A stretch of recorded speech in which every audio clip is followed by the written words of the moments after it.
Seu espaço merece o melhor. Mega Eco Serviços, a sua escolha de qualidade. Alô, meus amigos, eu sou o Abrão César e estou aqui na Rádio Nova Difusora, todo sábado das 16 às 18 horas, com o programa Verdades Vivas, ligado à Igreja Adventista do Sétimo Dia. Por isso quero deixar um convite a você, meu ouvinte, minha ouvinte, para acompanhar o Evangelho da Esperança, todo sábado das 16 às 18 horas, aqui na Rádio Nova Difusora. Um grande abraço e até lá! Todo sábado, a partir das 2 da tarde, Nova Classics, by DJs Gugel e Evandrex. Nova Difusora FM, cada dia mais perto de você. Nova Difusora. A mais ouvida, entendeu? Começa agora, aqui na Nova Difusora, o podcast Me Representa, onde o comércio se encontra. Olá, família comerciária. Hoje estamos aqui no 29º, Valquírio, ou 30º? 30º. Já é o 30º programa aqui do Me Representa Podcast. Nós temos hoje essas duas personalidades que eu tenho um carinho especial por cada uma de vocês. A doutora Tatiane, quero dizer já de antemão, como eu já conheço você da vida inteira, eu quero dizer que você me representa. Então, iniciamos também o programa aqui com a doutora Elaine Mello. Elaine Mello, você também me representa. E a gente sabe que se não fosse por vocês, nosso dia a dia seria muito mais difícil. Porque quantas nesses anos todos, que eu não vou falar aqui que a gente já se conhece, a gente já perguntou para vocês o que fazer, como fazer e por que fazer. E sempre fomos assim tão bem orientados, né? Então, é um prazer e um privilégio ter vocês duas aqui no nosso programa hoje.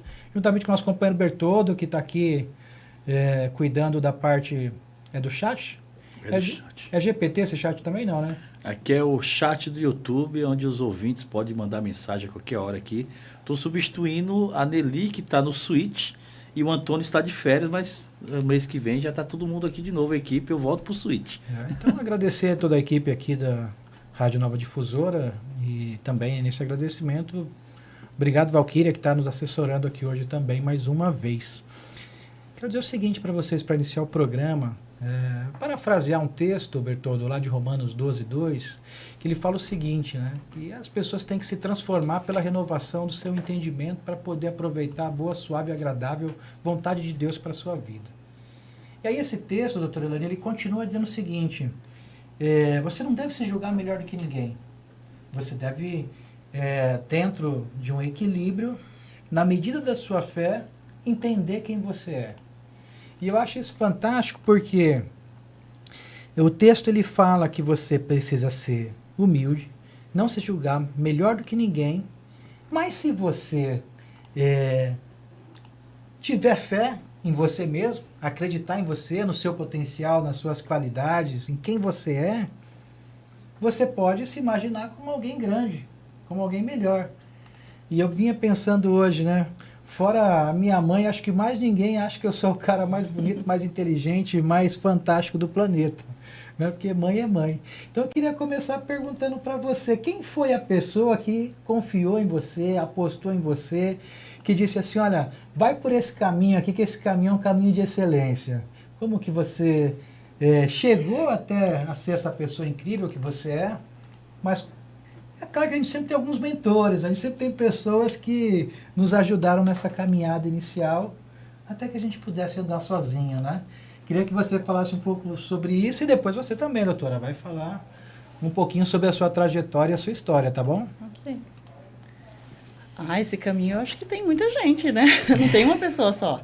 Você começa com pai e mãe e você vai andando. Os amigos vão chegando, até os inimigos vão ajudando. É um caminho de muitas pessoas, né? A gente vai aprendendo, vai acreditando mais na gente, vai saindo daquela rede de proteção da família, né? Vai entrando em outras searas de trabalho, de convivência, de amigos. Então, eu acho que é uma reunião de muitas pessoas que te ajudam a chegar lá na frente. E você vai mantendo, né? E aí você vai mantendo. Mas são muitas pessoas. Você concorda com isso, doutora? Que até os inimigos nos ajudam a ser melhor do que poderíamos ser se não tivesse... Eu concordo. Essa paixão velada? Eu concordo. Eu acho que tanto amigos quanto inimigos têm seu papel importante na nossa vida. Seja até na questão dos inimigos, até pelas dificuldades ou pelos percalços que eles nos impõem no caminho. e que nos obrigam a nos superarmos. Não para provar nada para ninguém, mas para provar para nós mesmos que nós conseguimos. Então, eu acho que todo mundo que cruza o nosso caminho, sejam eles aliados ou não, contribuem para o nosso crescimento. E, assim como a Elaine, eu acho que tem muita gente que contribui para a nossa jornada, para o início da nossa jornada, para o nosso caminhar. Eu mesma nunca sonhei em ser advogada. Isso foi uma sugestão do meu pai. Ele que falou, por que você não faz? E aqui estou eu, depois de quase 2 décadas de advocacia. Acho que foi um caminho ideal, eu acho que foi ele. Depois dele, muitas pessoas passaram pela minha vida e que me estimularam, me impulsionaram. E são pessoas que tiveram a sua devida importância. Que bacana. E aí, doutora, como que é ser esposa, mãe? Eu sei que um dia você me falou, né, que você estava no teu condomínio e o Bernardo chutou a janela, quebrou a janela do vizinho, aí o síndico veio reclamar. Como que você separa, por exemplo, essa questão de chegar assim e falar, opa, peraí, não, eu vou processar você, eu sou advogada, né? Da pessoa comum que está ali só para falar, poxa, era só uma criança, né? Vamos pegar mais leve. Eu acho que a primeira coisa que eu não coloco na minha vida é essa questão de advogada, né? Porque senão você não... Qualquer lugar que você chega, você leva a fama da encrenca, do que vai fazer. Então, eu tiro isso da frente. Eu procuro ver a situação que eu tenho que enfrentar seriamente, né? Repreender, que eu sempre faço. Eu sou a mãe que repreendo com amor, porque eu sou dessa filosofia do com amor. Eu aprendi que eu tenho um tio muito carinhoso e ele me ensinou isso. Repreenda com amor, com firmeza, mas faça. E também dou dessa do meu tio, falar, nem foi tanto assim, mas vamos falar que levamos a sério, tá tudo bem. Então eu faço esse equilíbrio, né? Nunca levo tão a sério assim, porque é uma criança, porque às vezes é uma situação diferenciada. Talvez até eu chutaria também a janela. Foi o vaso. Por que não? Né? Poxa, só uma janela. E você, doutora Tatiana, quando você era criança, quebrava muitos vasos por aí? Eu creio que não. Eu acho que eu fui uma criança até bem comportada. Eu não tenho muitas lembranças, assim, mas não me recordo de ser uma criança tão peralta. E a Lorena hoje, como que ela se comporta? A Lorena, ela é mais tranquila. O meu peraltinha é o Enzo, o meu mais velho. Ele é o que é esse de tumultuar. Ele é o que usa, minha mãe é advogada, eu vou te processar. Esses dias ele usou com o pai dele, inclusive, numa aposta que ele perdeu para o pai. Aí o pai tentou lá, né, reaver, né, fazer ele cumprir a aposta. Eu sou uma criança, eu vou ligar para minha mãe, eu vou te processar. Então ele usa esses artifícios, mas eu já expliquei para ele que ele não pode fazer isso. Que bacana. E aí, Bertoldo, como que tá aí a nossa audiência agora? A audiência está muito boa. Deixa eu falar aqui mais perto do microfone, né? Senão o pessoal aqui da técnica me pega. A audiência está muito boa. Já tem pessoas aqui entrando e saudando as meninas aqui do jurídico, né? Eu vou aqui com o nome, né? Etienne Pereira, deu uma boa tarde, né? O Aparecido Silva, que é o Borges, saudações à doutora. A Paula, deve ser a doutora Paula, né? Que andando aqui, todas me representam. A Ângela Viola, boa tarde. A Roseli Gasparello, que está com a gente lá do Revive, também mandando boa tarde. A Mariota de Cunha de Souza. Não sei quem é a Mariota de Cunha, acho que é conhecida. Não. Boa tarde, senhores Bertoldo, você deve... comigo, deve uma visita para almoçar, tá me cobrando almoço. Meu tite acabou, viu, Mariota? A gente vai apagar esse almoço. E a Marlene mandando um alô lá da cidade de Itapevi, parabenizando as doutoras. A Maria Lúcia, da nossa homologação, também mandando aqui um abraço a todas. E a Evelyn também mandando. E aqui tem no chat perguntando quem é o Bernardo, que você mencionou aqui. Bernardo é o menino mais lindo do mundo. Pra mim né? Lindo, meu filhão amado. O filhão. Então tá aí, o Bernardo é o menino mais lindo do mundo, filho da doutora Elaine. E quantos filhos a doutora Tatiana tem? 2? 2. O tá meu aí. Enzo, de 10 anos, e a minha Lorena, minha princesinha, de 8 anos. Então tá aí, Alma Ambrosio respondida a pergunta, Maria de Fátima também, aquele abraço. É isso aí, Maria de Fátima pulei, mas é porque a audiência tá muito grande aqui e o chat tá em sequência aqui, viu? Um abraço a todos e vamos continuar no programa, que tá pegando fogo, Luciano. Tá certo. Doutora, nós estamos aqui com duas pessoas do mesmo segmento, que é o direito sindical, né? Você acabou de organizar um grande evento, né, na OAB aqui de Osasco. Eu quero dizer que, do meu ponto de vista, foi o maior e melhor evento que nós já fizemos do movimento sindical dentro da área do direito do trabalho. E aí surge aquela pergunta, né? Tem muita gente que fala assim, doutora, quem nasceu primeiro, a galinha ou o ovo, né? E é mais ou menos essa linha que eu queria te perguntar. É o direito que garante a luta? Você ter direito a lutar? Ou é a luta que garante o direito? Porque as pessoas hoje, elas confundem, ou até têm uma percepção de mundo, de que tudo que nós temos hoje já foi herdado. Né? Foi concedido. Foi concedido, é um presente. E até tem uma música do Gabriel Pensador que ele fala o seguinte, né? Não adianta olhar para o céu com muita fé e pouca luta, né? E é mais ou menos isso. Eu queria que você discorresse um pouquinho sobre isso, sobre a sua percepção, porque muitas pessoas, elas acho que devem chegar para vocês lá no atendimento comum, o trabalhador comerciário, e dizer, olha, eu tenho isso aqui, é um direito que eu tenho. E nem sempre aquele direito histórico que a pessoa tem é um direito real. E muitos deles, eles já estão à mercê de serem perdidos, né? Você pode olhar a Argentina agora, né? Tantas coisas que a gente achava que seria impossível acontecer como retrocesso histórico, né? Como que você vê hoje as pessoas que pensam que o direito garante a luta? Tudo direito. Que o direito garante a luta. Na verdade, é o contrário. A luta que garante o direito. O movimento sindical é prova disso, porque muitas das conquistas dos trabalhadores, muito da melhoria nas questões trabalhistas, nos direitos trabalhistas, foram frutos da luta sindical. Os trabalhadores hoje acreditam que isso foi concedido de forma benevolente pelo patrão, mas não. Eles não enxergam, eles se recusam, ou eles simplesmente ignoram que isso advém de uma luta muito grande, todo um sistema que está por trás para garantir esses direitos.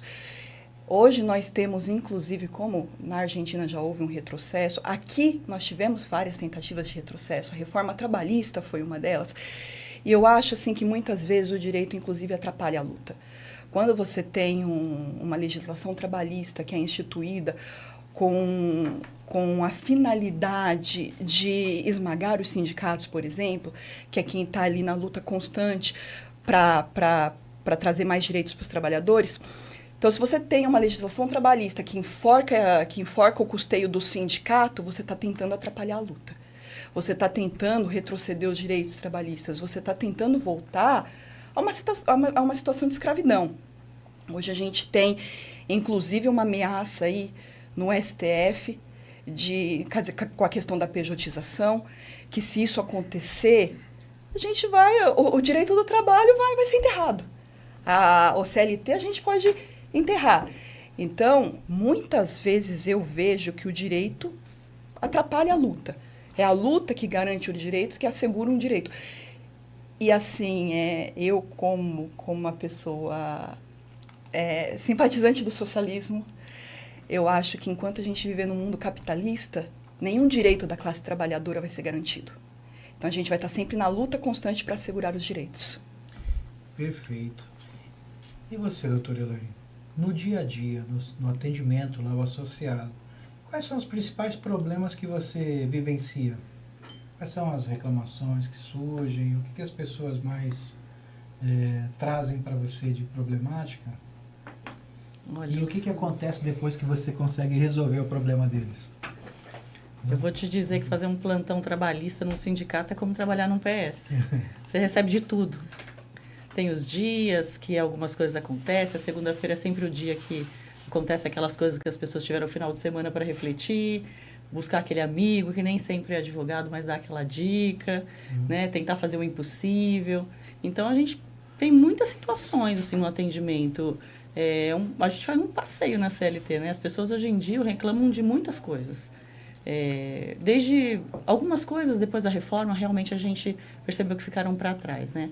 Eu percebo assim que as empresas hoje em dia, um período sem registro, já não é mais uma questão, as questões versam mais sobre o adoecimento mesmo do trabalhador. Sabe, é uma questão bem forte, o adoecimento do trabalhador, a questão das mulheres também, que encontram uma dificuldade enorme de ter uma empresa parceira que entenda as suas necessidades, de aceitar um atestado, que está fora ali dos padrões, né, de lei, de convenção coletiva. Essa questão social, mais assim, a gente vê muito presente hoje em dia nas reclamações. Porque salário, recolhimentos legais, isso a gente percebe que não é mais o ponto, né? O mundo mudou, as coisas modernizaram e realmente os conflitos são outros hoje em dia. É muito mais voltado para aquela questão do ser humano mesmo, né? Do adoecimento físico, emocional, as questões de assédio muito forte, né? Que adoece o trabalhador a um ponto que você às vezes não recupera mais. Então, isso é uma pauta bem presente, eu vejo isso praticamente todos os dias. Principalmente porque hoje a gente tem muito jovem no mercado de trabalho, sim, e são os que mais sofrem, né? Porque às vezes estão vulneráveis de uma informação, vão para o mercado de trabalho muito pela necessidade, sem nenhum preparo. Então, a gente percebe que são pessoas que ficam mais vulneráveis e a gente atende bastante. Que bacana. Doutora, depois eu gostaria que você falasse um pouquinho para nós como o sindicato e o nosso departamento jurídico pode atuar de forma preventiva acerca dessas situações que você levantou. E perguntar também aqui, enquanto você vai pensando na resposta, né, para a doutora Tatiana, e também quais são os maiores desafios que você tem enfrentado no atendimento humanizado ao trabalhador do comércio hoje? Eu acho que o maior desafio é o de sempre, né? Como dentro de um sindicato, é a prática antissindical. São as empresas e as contabilidades atuando contra. Então, você já atende um trabalhador que já vem com um preconceito em relação ao sindicato. E, às vezes, eles vêm como... eles pesquisam no Google. Aí a Tati trouxe o tema da minha especialização, fiz práticas antissindicais. Então, eles já vêm lá com alguma coisa que eles pesquisaram no Google e eles vão falar com você, e aí você vai dar uma orientação que nem sempre é o que eles querem ouvir. E aí eles ficam nervosos, eles falam que advogado de sindicato não presta, não serve para nada. Então, eu acho que o nosso maior desafio sempre vai ser lidar com essa questão preconceituosa em relação ao sindicato. Enquanto a gente tiver gente jogando contra, enquanto a gente tiver empresas, contabilidades falando que o sindicato não presta, que o sindicato tem conluio com o patrão, a gente vai ter dificuldades nesse atendimento do trabalhador. Mas, em contrapartida, nós temos também, não posso ser injusta, mas nós temos aqueles poucos que vêm, porque confiam no nosso trabalho, confiam na entidade sindical, confiam naquilo que eles contribuem, para qual eles contribuem. Mas eu acho que o maior desafio é esse. Ô, doutor, eu estava vendo outro dia aí o preço de bolsa de mulher, né? Uma bolsa da Louis Vuitton, que fala, Bertoldo? Você que manja desses Paranauê? Louis Vuitton. A doutora Tatiana falou, Louis Vuitton. Como é? Louis Vuitton. Qual a diferença de uma bolsa dessa para uma bolsa comum? Fala uma marca aí mais básica, doutora. Chaste? Existe Chaste, não, né? Uma Corella. Não sei se Corella, Corella seria... Chaste é bem antigo. Chaste não é do tempo das doutoras, não? Do tempo do Metiolate lá. Elas nunca usaram essa bolsa, né? Não, isso é do tempo do Quixute. Tinha uma loja aqui no centro de Osasco chamada Chaste. Ela mesma fazia as bolsas que trazia da China e a marca dela, né? Isso deve ter pelo menos uns 30 anos. Vocês com certeza não tinham ainda essa... Não, a gente estava usando a Melicinha ainda. Se tivesse bolsa, era para carregar brinquedo, né? Mas aí, doutora, assim, uma questão que está colocada, você pega uma caneta Montblanc, uma caneta Bic, as duas têm a mesma função. Só que a marca, ela conseguiu agregar um valor naquele produto e as pessoas, quando olham para aquele produto, eles olham para ele como um objeto de desejo. Hoje, por exemplo, a pessoa quer ter um iPhone 17. Custa 15 mil, é isso, Bertoldo? O iPhone 17 hoje custa 15 mil. Custa uma grana. Mas, por exemplo, você pode ter um aparelho celular mais barato, mais antigo, que vai executar praticamente as mesmas funções. Eu não entendo muito de tecnologia. Eu acho que para nós, do Secor, que também somos uma marca, eu acho que o grande desafio é dizer para a sociedade que a gente tem um valor agregado imensurável. Sim. Porque a quantidade de pessoas que tem um acúmulo, que tem uma expertise sobre o assunto e que trabalha de uma forma séria no movimento sindical, como vocês, por exemplo, é praticamente uma bolsa da Luiz Vuitton. Sim. Só que nós não aprendemos passar para a sociedade, porque o serviço é um serviço subsidiado, com baixo custo, que ele tem até... eu vejo muita gente na internet se dizendo advogado trabalhista falando um monte de besteira. E aí você vai no escritório do cara lá, você vai pagar, sei lá, R$1.000 uma consulta. Uma consulta que fala, doutora? Sim. Isso. Vocês falam, tem que ir por consulta, Sim. né? Vai lá pagar R$1.000 uma consulta. E você chega no sindicato, você pagou a sua mensalidade lá, que no nosso caso é no máximo R$30, e você vai ter o mesmo atendimento. Só que com um profissional altamente qualificado, que se prepara, que vive isso no dia a dia e que só Exatamente. advoga para o trabalhador. Exatamente. Então, como nós conseguimos, doutora, transferir valor agregado para esse serviço que nós oferecemos para o associado? Mas você segura essa pergunta agora e pensa aí para a tua resposta também, que agora é a vez da doutora falar. E se por acaso tiver vídeo, tem vídeo? Valquíria? Já tem 15h25, daqui a pouquinho nós vamos falar sobre a nossa colônia. E aí, doutora, advocacia preventiva, que bicho é esse? A advocacia preventiva é o meu sonho, né? O meu sonho, porque a gente, enquanto advogado de sindicato, Luciana, a gente encontra situações muito difíceis, às vezes, de reverter. Porque as pessoas demoram para procurar a gente, né? Ou, às vezes, procuram outro profissional que não entende a situação ali, porque nós estamos ali lidando com aquela categoria dia a dia. Então, a gente tem um conhecimento específico mesmo, não é por nada. É a categoria que a gente trabalha, para a qual a gente trabalha. Então, eu vou te dar um exemplo de uma advocacia preventiva que eu vivi esses dias.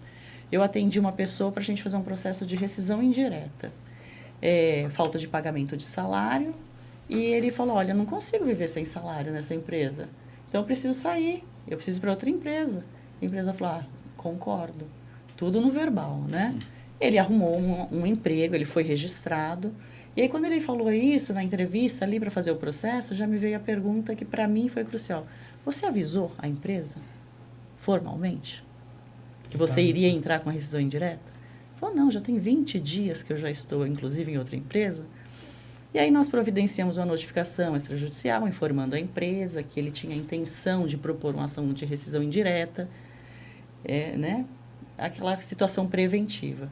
Porque, quando chegou a contestação, tudo ficou concretizado. Qual foi a tese da defesa? Abandono de emprego. E realmente, se você pensar bem, a intenção de se afastar da empresa por ausência de salário foi dele. Mas isso não ficou formalizado. Então, até eu provar que não teve um salário, não teve alguma coisa paga, como é que eu faço para provar que esse trabalhador tinha a intenção da rescisão e veio, fez uma entrevista, juntou documentos, ingressamos com a ação? Para a empresa, realmente é um abandono de emprego. Então, ao meu ver, nesse caso, ele falhou no preventivo. Porque no momento em que, para ele, ficou clara a rescisão indireta, ele tinha que vir ao sindicato já para a gente notificar e avisar. E aí ele podia se afastar tranquilamente, porque o abandono não ia ser mais alegação. Sabe? Então, essas medidas preventivas parecem uma coisa boba, mas que te garante lá na frente alguma coisa. Tudo que você documenta, né, Edson, que é a sua eterna tese, você garante, entendeu? Então, pode ser que, de repente, você não ganhe um processo? Pode ser, algumas coisas podem acontecer, mas não sobre esse argumento que vem na defesa. Então, o preventivo, ele para mim, no mundo de hoje, né? Principalmente no mundo de hoje, que tudo tão moderno, os meios de comunicação são muito rápidos. Você não pode falar que você não consegue se comunicar com a empresa. Não é mais no tempo, né, do mimeógrafo. A gente, hoje em dia, se comunica com muita facilidade. Então, não dá para admitir um trabalhador hoje com esse nível de infantilidade. Você tem que se prevenir, né? Ninguém vai mais apostar que você é um pobre trabalhador, que não teve a intenção de... Você tem que se documentar, tem que fazer. E por que não buscar o sindicato?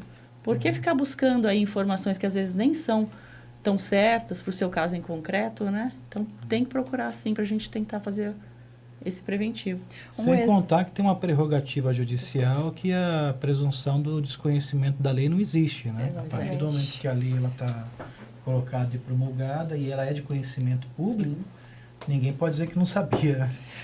Essa semana, nessa questão preventiva, essa semana, uma pessoa me perguntou sobre a questão da portaria que vai entrar em vigor dia 1º de março, porque todos os veículos de comunicação colocam que isso vai alterar o trabalho nos domingos e feriados. No entanto, a portaria ela altera substancialmente a questão dos feriados, não dos domingos.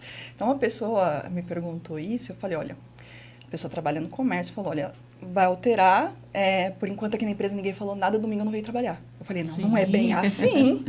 Falei, não é bem assim, altera os feriados. Aí a pessoa respondeu para mim, mas eu vi no Google. Sim. Eu falei, tá, mas eu sou advogada, né, no caso. Eu sou advogada trabalhista, eu tô te falando. Aí eu expliquei para a pessoa.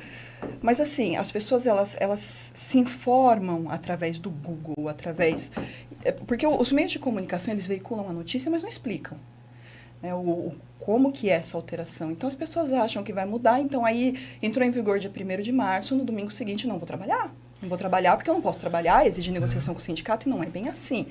E aí, às vezes, a pessoa, em vez de ficar se informando por ali, procura o sindicato, faz essa preventiva tão simples.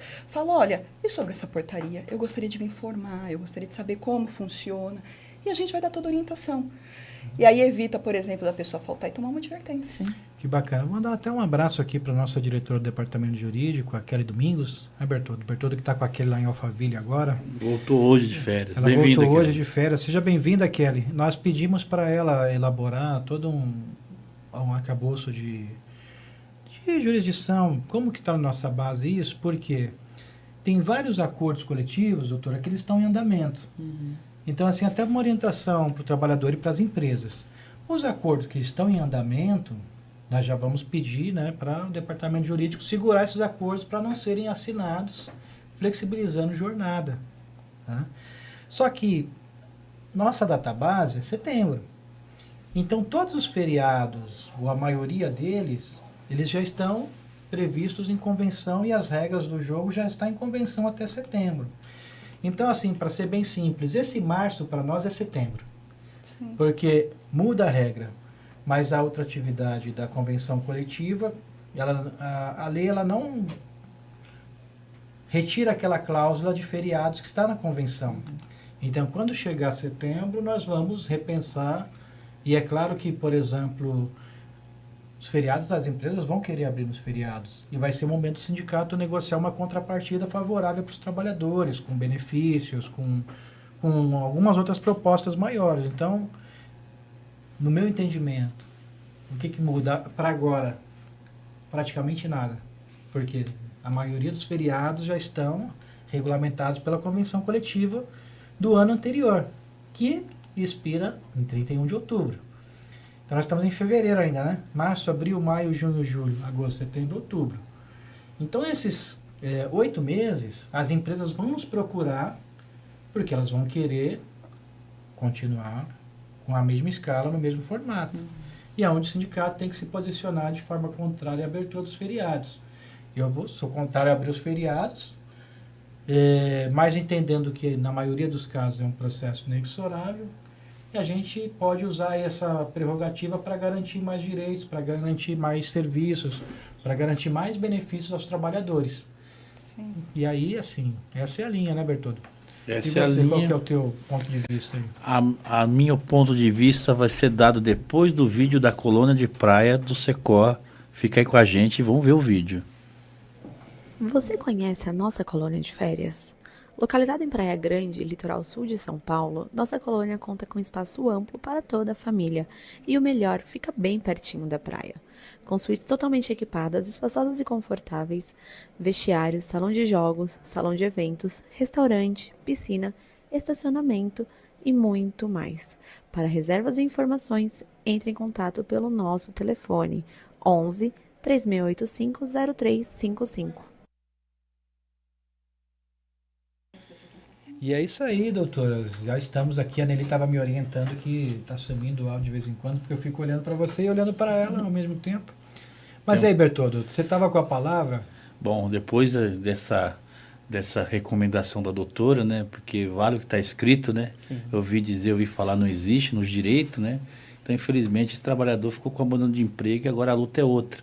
Se tivesse procurado o sindicato, orientado, a questão preventiva, não teria tido esse tipo de problema, né? É tudo bonzinho até na hora que você perde seu direito.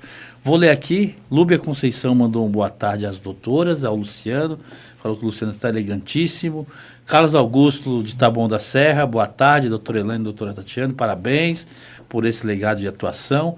Jaqueline Medeiros, nossa dirigente da Tramontina Sudeste, doutora Elaine, extremamente comprometida, excelente profissional dentro do sindicato, parabéns pela postura. Maria Soares do Nascimento, doutora Elaine, maravilhosa demais. Agora o Wagner Modesto, quem é o Wagner Modesto? Carioca. Então, agora eu estou sabendo. Boa tarde, começou o programa de aula e sabedoria das advogadas. Etienne Pereira.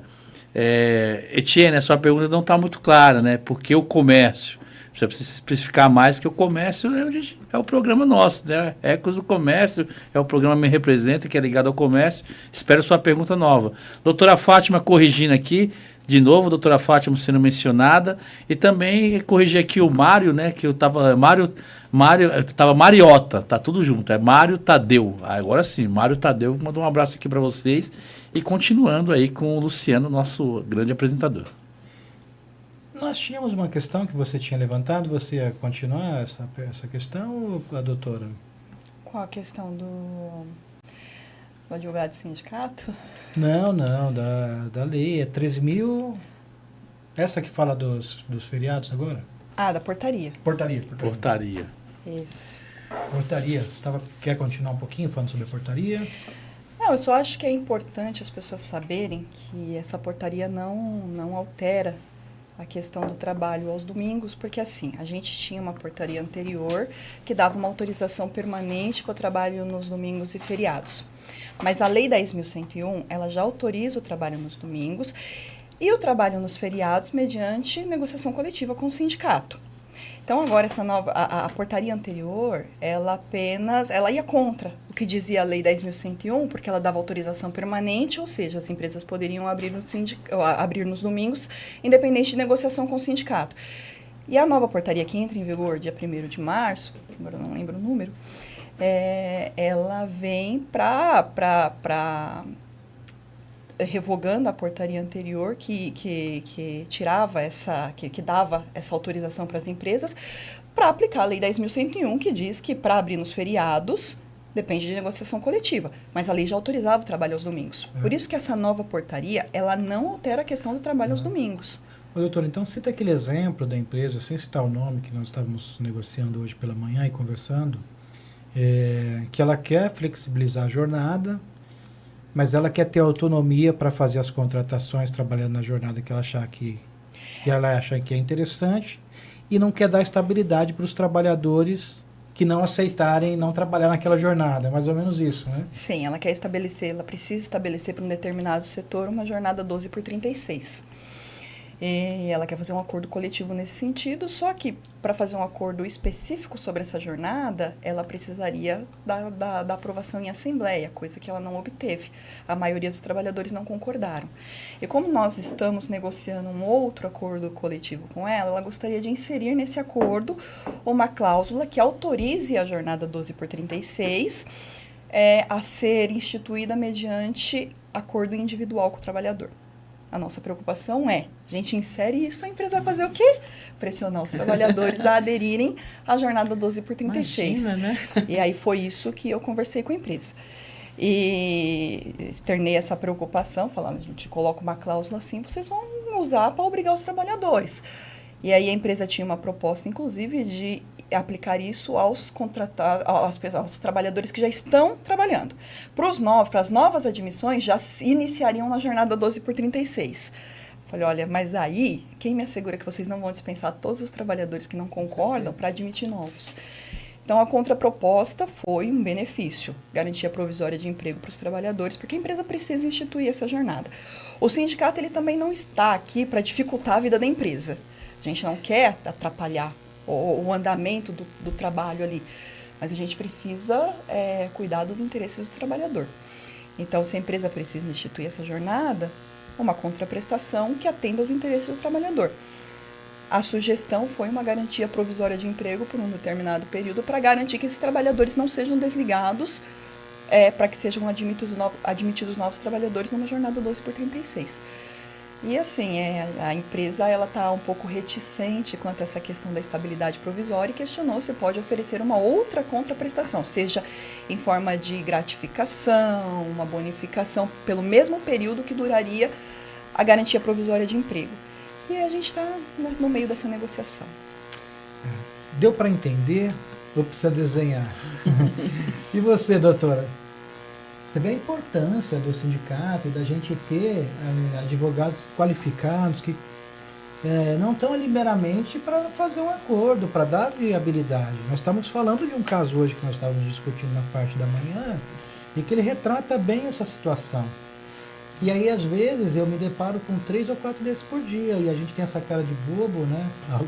As pessoas, não, vou chegar lá para o presidente do sindicato, levar um documento, ele vai assinar e está tudo resolvido, né? E aí, se não fossem vocês, né, para poder dizer para ele, não, você não faz isso não. Espera aí que tá... É aí que está a função do sindicato, né? Ninguém está falando que não pode flexibilizar. Só que precisa negociar. Exatamente. O mundo hoje é isso mesmo, a gente vai precisar flexibilizar em muitas coisas. Então, não é bater pé e falar que não vai fazer. É conhecer a realidade dessa empresa, desses trabalhadores, e ver o que você pode realmente garantir trabalhador. Não vai ser só a situação do que a empresa precisa. Se ela precisa, ela pode chegar até o sindicato para conversar. Mas ela vai ter que flexibilizar. Com certeza isso é o que elas precisam entender, né? Essa semana a dirigente chegou para mim, véspera de carnaval, 4h30 da tarde, falou, tem uma papelaria que precisa abrir.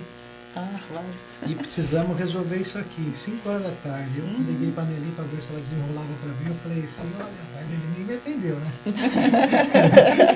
No dia passou o carnaval, falou, Nelly, você não me atendeu? Eu falei, não, eu já estava no bloquinho aquela hora. Aí a menina me passou lá e falou assim, tem um documento aqui, consegue assinar? Aí eu estava em São Paulo, voltei, peguei o documento, lemos o documento. Mas primeiro perguntei, tem a concordância dos trabalhadores? Tem a lista. Tem isso? Tem, porque eu não queria voltar, né? Então eu fui perguntando tudo que se não tivesse nada, se não tivesse faltando um item, eu ia dar graças a Deus, porque eu não ia precisar vir assinar o documento, né? Mas daí tinha tudo. Tem isso? Tem. Tem aquilo? Tem. Tá. O sócio assinou? Assinou. Tá onde? Tá lá na sua mesa. Aí eu vim de São Paulo, assinei e autorizou uma abertura daquela empresa, aquele remanejamento que era feriado em Osasco também, na sequência ali dos feriados de carnaval. Né? Os acordos são diversos, né? Porque cada empresa tem a sua realidade. Sim. Você não pode colocar uma situação para todo mundo. Tem empresa pequenininha, tem empresa muitos trabalhadores. Então, o que é importante para um no momento, para outro não é. É a flexibilização. E a gente levou em consideração também a questão da volta às aulas, né? Porque aí você imagina, né? Eu também como pai de menina, tenho 3 meninas, uma está em fase escolar ainda, e eu particularmente fui numa loja comprar algumas coisas que faltavam para a escola. Então, hoje ela teria que ir para a escola, tinha que ter. Então a gente leva em consideração também essa questão humana. E é claro que o trabalhador do comércio, ele precisa também que as empresas tenham esse olhar humanizado, entendendo que reduzir jornada também é garantir saúde, também é garantir qualidade de vida. E muitas pessoas, elas acham que porque pagam salário para o trabalhador, a empresa já está fazendo muito. Na verdade, o salário não é uma despesa, o salário é um investimento social, porque tem toda uma contrapartida. Quando você paga salário, você tem INSS, você tem vários impostos que estão embutidos no salário que o trabalhador paga, que vai garantir uma série de fatores do dia a dia para a sociedade como um todo. Então, todo mundo que trabalha e contribui, constrói, né, o Brasil de uma forma geral. E, principalmente nós, comerciários, né, que estamos aí à mercê de jornadas extensas. Mas vamos aí, Bertoldo, o que você tem para nós aí hoje? Agora, voltando aqui Você está mais calmo hoje, cara? Você não fez nenhuma piada? Não, é porque o assunto é um assunto bem... Está muito sério, né? Não, é porque esclarece muitas dúvidas que aos ouvintes, eu fiquei 5 anos no jurídico, aos ouvintes que estão no podcast, eu fui dirigente há 5 anos. E continua sendo um assunto do dia a dia que ajuda as pessoas, entendeu? Tipo, quem vai imaginar que você tem que assinar um acordo para abrir uma papelaria no mês de volta às aulas, senão eles estão na ilegalidade, né? Então tem que seguir um critério. Então as pessoas que vão lá comprar o material no dia a dia não têm essa ideia, porque eles estão abertos, tem toda uma legislação para ser seguida. Então é uma proteção dos trabalhadores. Então você vê o senso de responsabilidade. Por isso que garantir que ele tem uma folga remunerada. Tem uma também, folga, tem seus benefícios. Mas aqui, ó, a Etienne reformulou a pergunta para as duas. Por que ser advogada trabalhista? Interrogação. E quais os desafios como mulheres advogadas de sindicato? Né? Lembrando que nesse final de semana, lamentavelmente, um jogador do Red Bull Bragantino fez uma declaração muito infeliz frente às mulheres, né? Dizendo que tinha que ser mulher, né? Botar a mulher para apitar um jogo tão grande e menosprezando a capacidade daquela árbitra que foi estar ali porque ela tem condições de apitar um jogo daquele tamanho, ela é preparada, né? Então, mais uma vez, mostrando o machismo velado, né? E soltou de livre e espontânea vontade. Depois foi lá pedir desculpa, que foi mal. Né? Mas aqui está a pergunta pertinente. Por que ser advogada trabalhista, em primeiro lugar? Por que essa questão de despertar? E quais são os desafios de ser advogada do sindicato? Já que você já falou muito bem que vocês conhecem muito bem as coisas que acontecem no sindicato das empresas. Está aqui. Por que ser advogado trabalhista? Meu Deus. No meu caso, eu acho que eu venho, né, de um pai sindicalista, um tio sindicalista, então o direito do trabalho sempre esteve, né, na minha vida, na minha casa. É o dinheiro que garante a minha mesa desde sempre, desde o meu pai, e continua comigo. Então eu acho que isso eu fui levada, nem foi aquela situação tão de minha vontade mesmo. Fui entrando aí, fui ficando, né? Porque depois que a gente entra nesse mundo sindical, não sai mais, né, Tati? É difícil. A gente vê, a gente tem 1 década, tem 2 décadas e assim vai mesmo. 3 décadas? Espera, né? Abafa o caso. Eu ainda estou na 2ª década, viu, gente? Pelo amor. Mas, assim, essa questão aí também de ser mulher, tem essa questão. Às vezes você precisa se impor, né, na sua opinião, no que você estudou, no que você analisou, e você precisa bancar isso. E muitas vezes você não é bem aceita por uma empresa que às vezes vai lá no sindicato como trabalhador para homologar, ela não quer aceitar. A gente vê muitas empresas de pessoas mais velhas, né? A empresa que passou do pai para o filho, já está na 4ª geração, e ele é o dono de tudo aquilo, ele não vai aceitar você, uma mulher jovem, falar uma coisa diversa para ele. A gente pega muitas pessoas também que têm bastante consciência, mas existe, infelizmente, ainda essa resistência de aceitar um parecer em que o nome lá está o de uma mulher, sim. A gente verifica isso, infelizmente. Isso me faz pensar na questão... Eu sei que é um pouco polêmico isso, trazer isso para vocês assim, de uma forma simplificada, mas tem um paradoxo da sororidade. A doutora Tatiana falou para mim, não vai falar nada de filosofia e tal, mas... Questões muito profundas. Isso aí a gente aprofunda em outro momento, num churrasco, né? Mas assim, nós falamos muito sobre a sororidade entre as mulheres, que é muito importante. Só que quando você percebe, doutora, que a mulher, ela passa por várias dificuldades para ascender socialmente, seja assim, para fazer uma faculdade, depois para conseguir um bom emprego, depois para ter um bom salário, depois para continuar estudando. E aí muitas vezes ela olha para outra mulher, né? E ela fala assim, nossa, ali tem uma competidora também. Nós estávamos falando de inimigos, né? Inimigo é aquele que se opõe, né? Se opõe a você. E muitas vezes as mulheres em si, elas têm essa questão da disputa, não territorial, mas uma coisa legítima também, que é da sobrevivência, em qualquer espaço corporativo, em qualquer empresa, em qualquer lugar que a pessoa estiver, por conta dela ter esse sentimento, olha, foi tão difícil chegar onde eu cheguei, né? Eu lutei tanto, eu trabalhei tanto, eu estudei tanto, eu batalhei tanto, foram tantas horas sem dormir, ainda cuidando de criança, tem mulher que não tem rede de apoio nenhuma. E aí ela chega numa posição de destaque. E é claro que ela vai defender aquilo. E é claro que se outra mulher também chega naquela mesma condição de pé de igualdade e competição, o que ela vai fazer?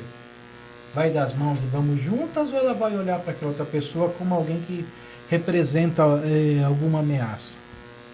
Porque é isso que está dado, né? E tem pessoas que elas, só de saberem que você existe, ela já vai te ver como uma ameaça, que você é diferente, que você pensa diferente.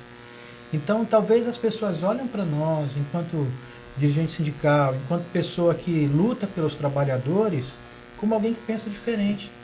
E tem uma galera só que me odeia, por exemplo, sem me conhecer, né? Sem saber, por exemplo, que nós poderíamos ter uma realidade de amizade, de companheirismo, de apoio mútuo e de sinergias também. Então, eu acredito que sendo mulher isso acaba sendo uma coisa mais conflituosa ainda, porque ao mesmo tempo que você tem que viver essa sororidade propriamente dita, mas você também tem que continuar a tua caminhada e se livrando de todos os problemas que aparecerem pela frente, que não são poucos, né? Queria que vocês falassem um pouquinho sobre isso. O mundo sempre foi muito difícil para as mulheres. As mulheres sempre tiveram que lutar muito. As mulheres sempre têm que lutar muito, muito mais do que os homens. E em que pese a gente tem evoluído bastante, nós hoje vivemos num mundo que ainda é predominantemente patriarcal e misógino. A gente vê isso toda vez que a gente precisa se provar como profissional. O que um homem faria, a gente tem que fazer 2 vezes melhor para provar que a gente é um bom profissional. A gente vê isso nessas situações de feminicídio, onde o homem acha que é dono da mulher, que a mulher é uma propriedade dele. Então, nós vivemos sim num mundo hoje predominantemente, apesar de toda a nossa evolução, o mundo é patriarcal e misógino. E aí, nós tentamos ocupar espaços predominantemente masculinos, que durante toda uma existência foram ocupados por homens, a política, o meio sindical. E tem mulheres que conseguiram ascender nesse meio, se destacar nesse meio. E ao invés delas exercerem a sororidade, a empatia e levantarem outras mulheres, elas se opõem a outras mulheres que elas entendem como uma ameaça. Então, às vezes não é nenhuma questão profissional, é uma questão pessoal. Aconteceu um fatozinho, a pessoa ganhou uma antipatia por você, ela já se opõe a você dentro daquele ambiente em que ela deveria estar ao teu lado. Para acender você, acender ela, acender todas as mulheres, para fortalecer as mulheres no mundo predominante, no meio predominantemente masculino. E eu acho que isso enfraquece muito, porque aí a gente não só tem que lutar contra esse machismo, contra a misoginia, a gente tem também que lidar com essas mulheres que, ao invés de dar a mão, estão tentando nos prejudicar.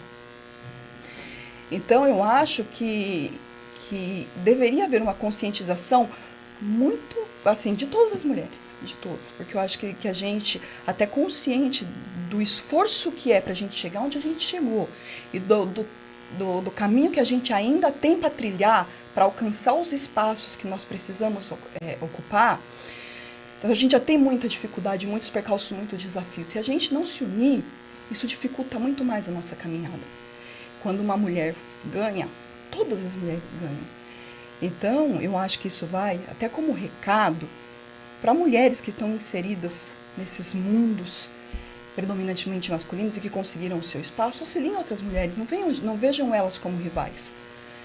Entendeu? Por mais que você tenha diferenças pessoais com elas, ali naquele ambiente, é vocês como mulheres tentando ocupar um espaço, tentando demonstrar que que nós, no caso, somos iguais aos homens, porque nós somos.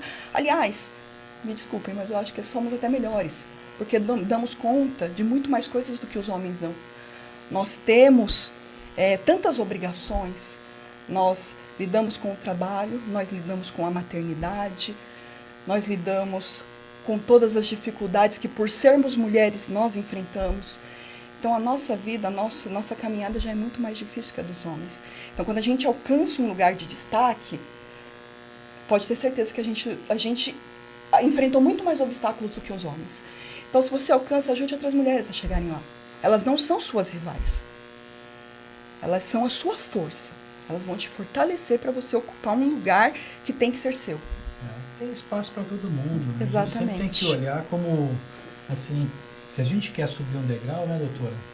É sempre importante a gente preparar pessoas para ficar naquele degrau que a gente está. Importantíssimo isso que a Tatiana falou, porque realmente você não pode, enquanto mulher, quando você já chegou lá no topo, não querer que a outra chegue.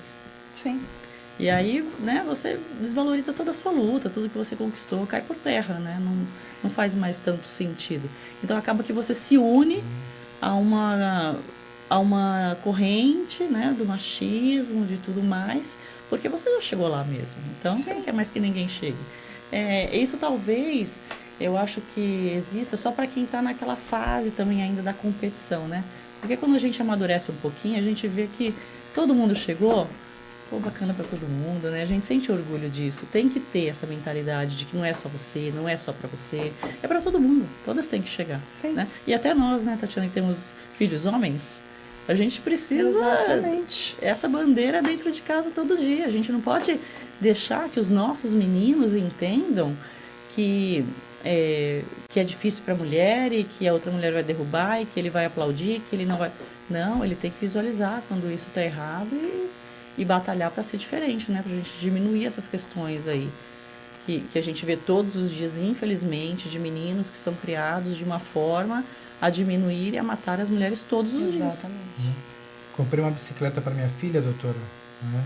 E a gente estava lá no condomínio e ela andando de bicicleta.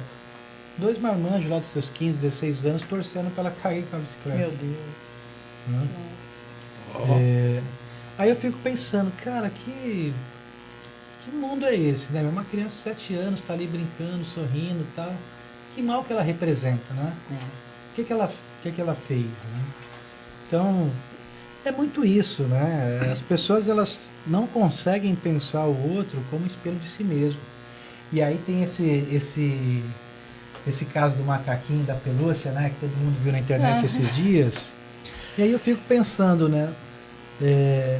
Aquele bichinho rejeitado, né? Pelos macacos adultos, de repente ele olha num rosto que não é um rosto real, mas aquilo ali gera uma empatia nele.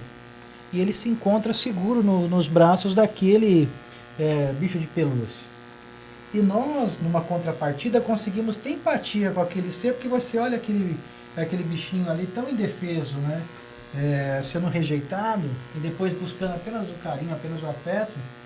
E aí nós falamos, nossa, se eu pudesse eu me abraçava, se eu pudesse eu estava ali. E aí, assim, nós conseguimos ter empatia por um ser vivo ali, que é um animal, e não conseguimos ter aquela mesma empatia com a pessoa que está do nosso lado.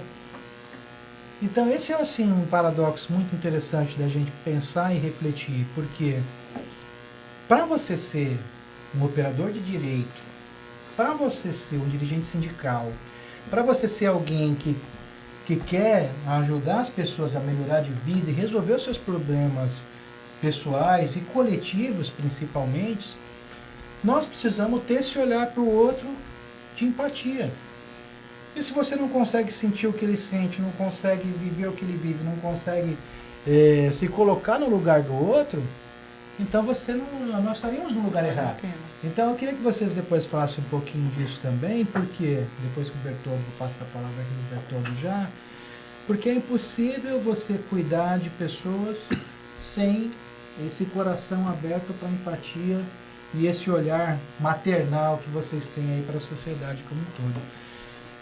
É isso aí, Bertoldo. É isso aí, Luciano. Devido ao avançar das horas, vou aqui já dar um alô aqui para a galera. Alô, Mônica Batista da Silveira.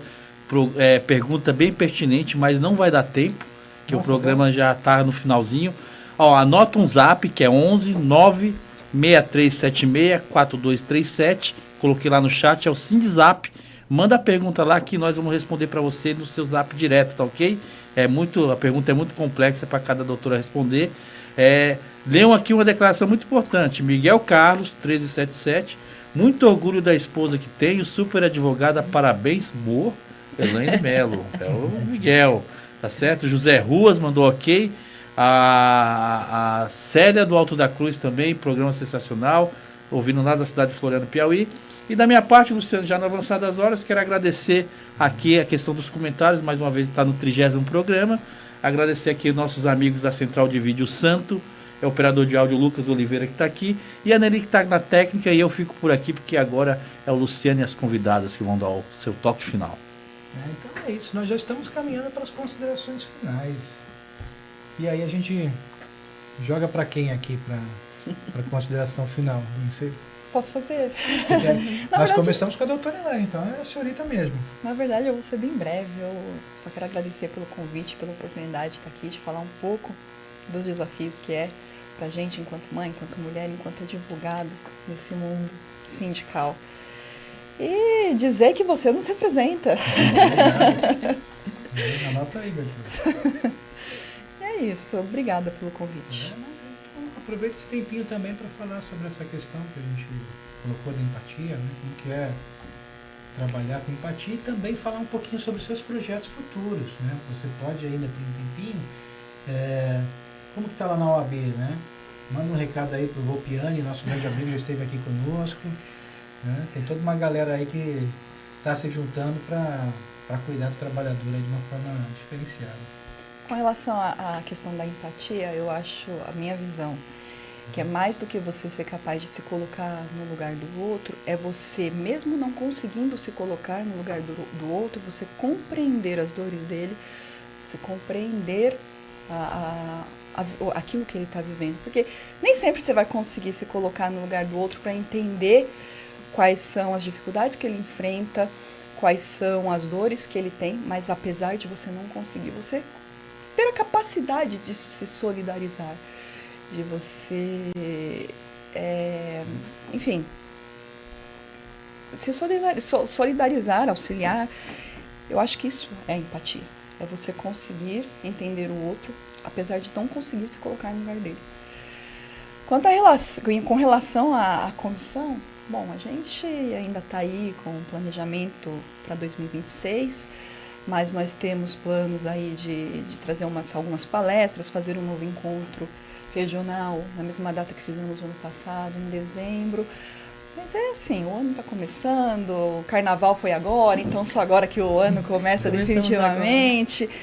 E aí é isso. E aquele curso de direito sindical para a sociedade aberto, livre, que nós vamos fazer, como que está em andamento? Esse trabalho vai ser muito bacana de fazer. Isso a gente precisa ainda conversar, anunciar para dar mais detalhes. Doutor, nós estamos pensando em trazer um curso livre de direito, né, para a sociedade como um todo, aberto e gratuito, televisionado, e que ele traga vários aspectos da sociedade. Então, uma forma também de dar uma contribuição. Com certeza. Para informar as pessoas da forma correta, sim, principalmente, né?